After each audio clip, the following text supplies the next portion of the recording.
وعلیکم السلام ورحمۃ اللہ وبرکاتہ۔ مطلب میں نے ایک روایت بھیجی ہے، ہر حال میں اللہ کا شکر ادا کیجیے۔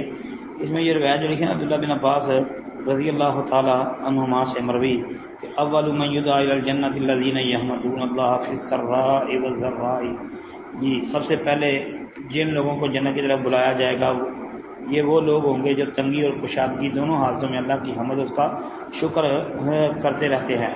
مستدرک حاکم، یہ روایت عبداللہ بن عباس رضی اللہ عنہ سے مروی مختلف کتابوں کے اندر مختلف الفاظ کے ساتھ موجود ہے۔ جی امام بہقی رحمۃ اللہ علیہ کی شعب الایمان کے اندر یہ 3 مقام پر یہ روایت آتی ہے۔ اچھا، اس کے علاوہ مستدرک حاکم کے علاوہ مسند احمد کے اندر بھی اور بھی کئی کتابوں میں یہ روایت موجود ہے۔ طبرانی کے اندر بھی ہے، طبرانی کبیر وغیرہ میں، لیکن ہر جگہ ہی اس کی سند میں ضعف پایا جاتا ہے، کوئی بھی سند اس کی ضعف سے خالی نہیں ہے۔ اگر کسی جگہ کسی راوی نے مثلا جس طرح حبیب بن ابی ثابت ہے، اگر اس نے سماع کی صراحت کی ہے تو دوسری علت اس میں موجود ہے۔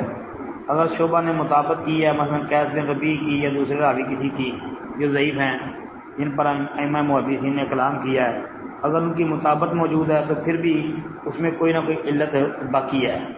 تو یہ نصر بن حماد یہ بہت ضعیف راوی کذاب راوی ہے۔